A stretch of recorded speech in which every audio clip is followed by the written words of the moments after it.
Welcome back to Broken Electronics, and welcome back to the Banjo Cave for what I think is going to be a rather important video for the Mac Pro community. It is a follow-up on the chaotic mess that I released anyway on Tuesday. For those of you who didn't see that video, it probably would be good to at least see some of it to get the idea of what's going on. But as a synopsis, I was trying to install multiple NVMe PCIe card, get the boot drive onto that, and then have an additional NVMe as a scratch disk. But things just didn't want to boot. Trying to do the installation was a mess. I finally got it done, but anyhow, I came down here today, and having done some of my practicing, I decided I really should reboot it into the original NVMe drive, the Silicon Power drive, and update that to 11.6.3. And I did do that, and it fought me. I had to do, I think, 3 restarts to get the machine booted. And as usual, once it booted, it was fine. That really got me to thinking, wait a minute. I know I've had that installation booting flawlessly. What the heck is going on here? So, in any event, I shut the machine down, made a small adjustment, and we're now going to recreate that. I'll go to a camera capture and we'll restart the machine, and you shall see what I'm talking about. Stay tuned. Okay, we're set. Let me go press the button. I can find the button.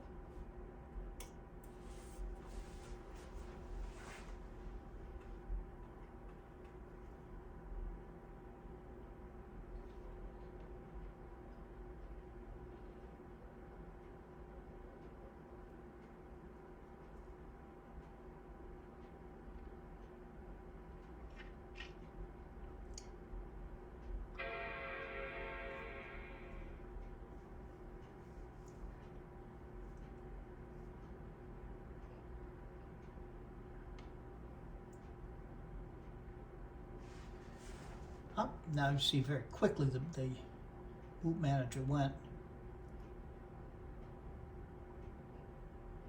And here we go.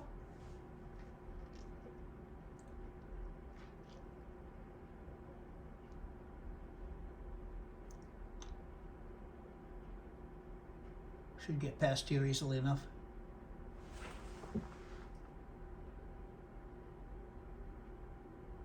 Yep, there we go.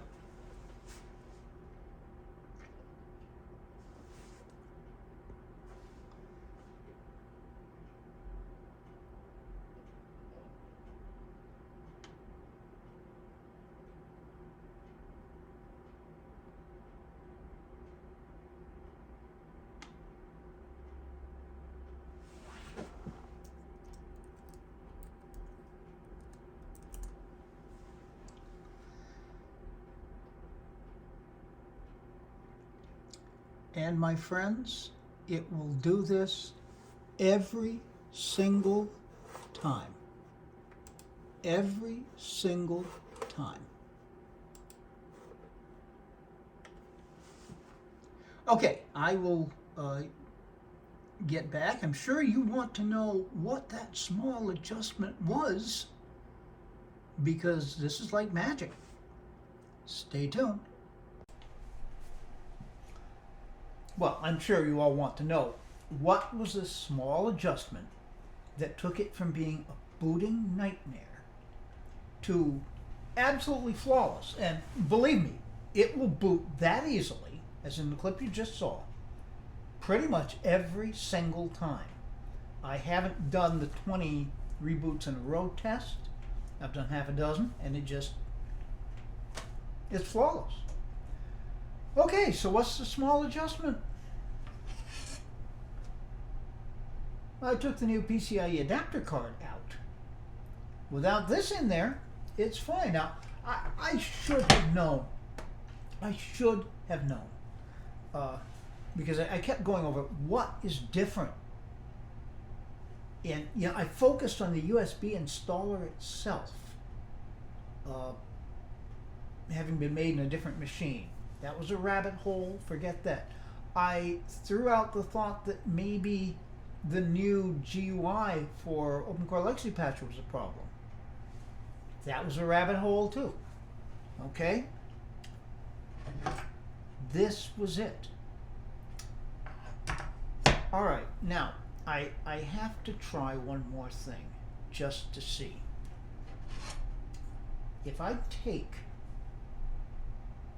the NVMe drive out of here and just put the card in, is the mere presence of the card going to cause a problem? Because if that's the case, this is useless, to me anyway. All right, so that's what I'm going to do. We will end this clip. I'm going to take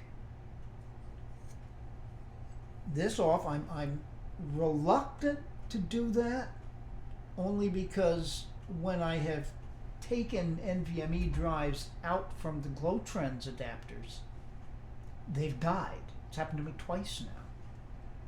But this is the only way we're going to find out. If I can put this in and get clean boots with the card in, there's at least a chance that we may be able to use this. Oh well, stay tuned. All right, I admit my hopes are not high, but let's see.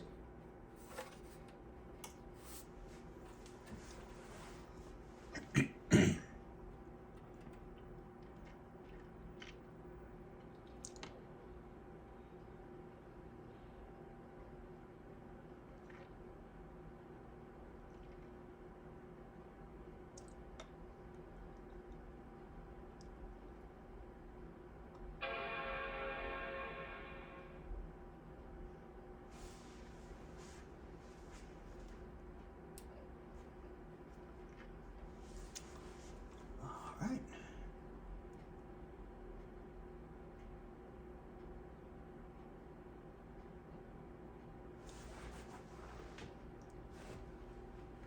Well,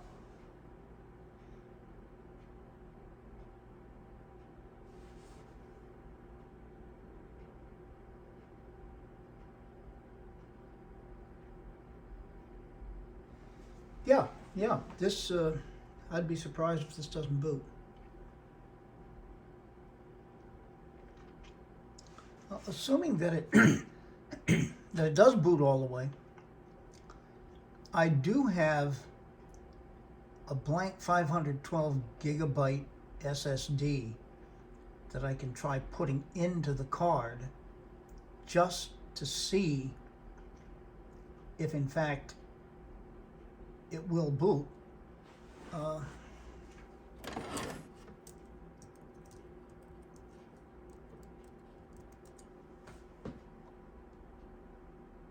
right.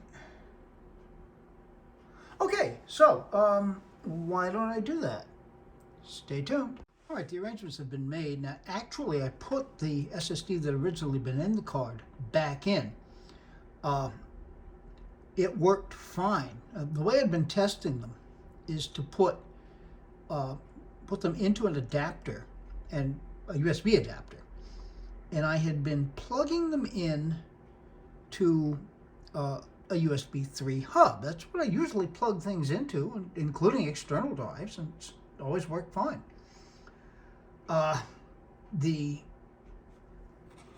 Turns out it was actually a team group SSD that I was going to use didn't show up either. So just for the heck of it, I plugged it into one of the built-in USB 2 ports and it popped right up. So this has been erased. Now we know the machine will boot with no drive in it. It will not boot with a drive set as a boot drive. Let's see what happens with a blank drive.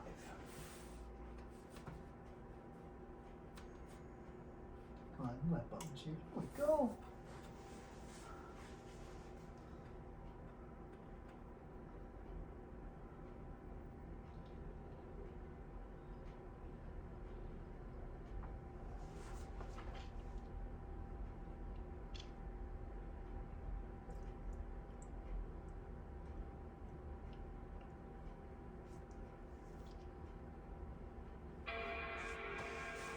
All right, there's our chime.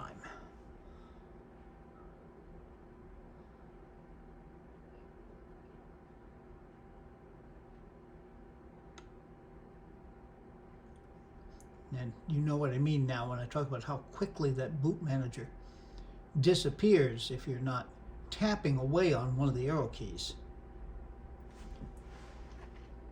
Aha!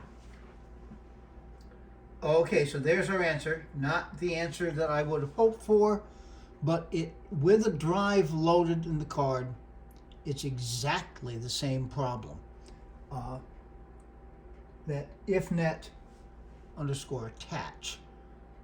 So clearly, I mean, I'm almost intoxicated with the idea of having that extra terabyte of storage as a scratch disk. I just thought it would be really, really cool, but it's not worth it. I mean, I could put, there's one extra PCIe slot available. I could just put another Glowtrends in there and go from there. I had some thoughts about what I might do, but you know, those Glowtrends are really quite inexpensive. All right. Well, in any event, there's our answer. The problem was not OpenCore Legacy Patcher. It was not the way the USB drive was made. The whole problem was this particular PCIe adapter card. By the way, it is made by Micro SATA cables. And I do not mean to suggest that those people make a poor product. It simply won't work for this limited case scenario of using it in a 2010 Mac Pro trying to boot from OpenCore Legacy Patcher in a modern operating system. I suspect if I booted into Mojave, it would probably behave fine.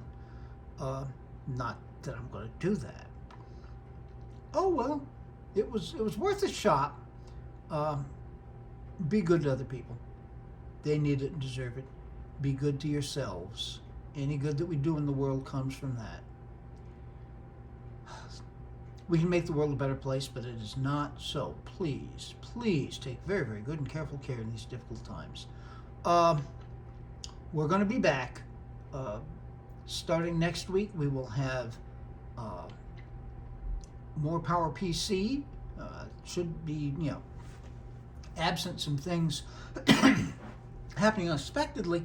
We should have a couple of weeks of PowerMac G4 Quicksilver videos, followed by the Marcintosh selections, all focusing on the PowerPC iMacs. Got a whole week set for that. Until those things are available on the channel and much, much, much, much more. This has been Broken Electronics.